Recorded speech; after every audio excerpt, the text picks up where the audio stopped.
wala po akong ambisyon pumuntang impyerno pa. Pero Mr. Chair, ang punto lang nito, ang punto lang nito ay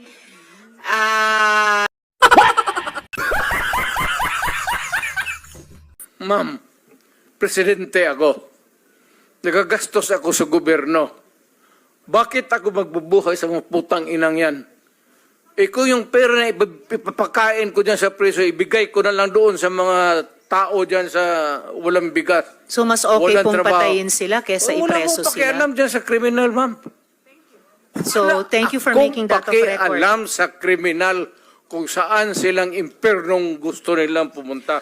Well, Mr. Chair, for the record, You make your own history in this planet.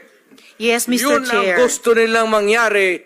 Doon sila sa impyerno at doon tayo magkita. Well, Mr. Chair, wala namang jurisdiction ng Senado sa impyerno. Dito lang sa bansa natin pwede tayong mag-investigate. Doon tayo pupunta. Well, wala po akong ambisyon pumuntang impyerno pa.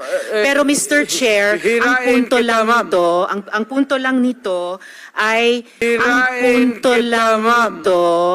ang punto lang nito